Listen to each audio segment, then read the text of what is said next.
திமுக கூட்டணியை பொறுத்த மட்டும் இன்றைக்கி என்னென்னா, அவங்க கொடுக்குறது வந்து சீட்டு, அவங்க கொடுக்குறது வந்து எம்எல்ஏ சீட்டு. வின் பண்ணுறது நீங்கள் மற்ற கூட்டணிக்கு போனீங்கன்னா அது வந்து அவ்வளோ உறுதியாக சொல்ல முடியாது. திமுக கூட்டணியில் நீங்கள் 12 இடங்கள் வாங்கினீங்க வச்சுக்கோங்க, நிச்சயமாக 8 இடங்கள் உங்களுக்கு உறுதி வின்னு. நீங்கள் அதே நீங்கள் இன்னொரு கூட்டணியில் போய் 20 இடங்கள் வாங்கினீங்க வச்சுக்கோங்க, நீங்கள் வந்து 4 இடங்களில் வின் பண்ணீங்கன்னு என்ன பண்ணுவீங்க? ஸோ 2016 விடுதலை சிறுத்தைகள் எவ்வளோ சீட் கொடுத்தாங்க? 16 நிறைய சீட், 25 இடங்களை போட்டிட்டு எவ்வளோ இடத்துல வின் பண்ணாங்க? சரி, அதே விடுங்க 2011 விடுதலை சிறுத்தைகள் 10 இடத்துல போட்டி போட்டாங்க, ஒரு இடத்துல கூட வின் பண்ணலை. ஸோ நான் சொல்கிறது என்னென்னா, இந்த கடந்த 3 எலெக்ஷனாக வந்து ஒரு வின்னிங் காம்பினேஷனாக இருக்குது டிஎம்கே கூட்டணி.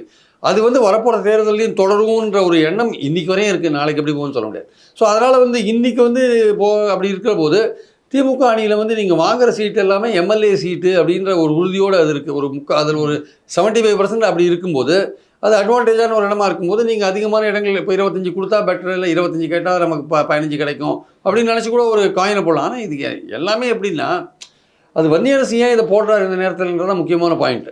இது வந்து கூட்டணி சமாச்சாரம். எப்படி இப்போ ஆதவர்ஜுனா கட்சி விரோதமாக பேசுகிறாரு, அவர் பேசினது தவறு, திருமாவளவன் ஆளுமையை கொஸ்டின் பண்ணுறாரு அப்படின்னு நம்ம கேட்குறோம் இல்லையா? அது மாதிரி இருக்கும்போது இவர் வந்து இந்த கூட்டணின்றது, அந்த தலைவர் வந்து அந்த கூட்டணிக்கு தலைமை தாங்குகிற கட்சியோட பேசி முடிவு பண்ணுறது, இல்லை தலைவர் வந்து அவங்க கட்சி முக்கிய நிர்வாகிகளோட அவங்க கூட்டத்தில் பேசி முடிவு பண்ணுற ஒரு விஷயம். அது எதுக்கு வெளியில் வந்து வெளிப்படையாக ஒரு இன்டர்வியூவில் வந்து வன்னியரசு சொல்கிறாருன்றது உண்மையிலேயே ஒரு புரியாத புதிராக இருக்குது சார்.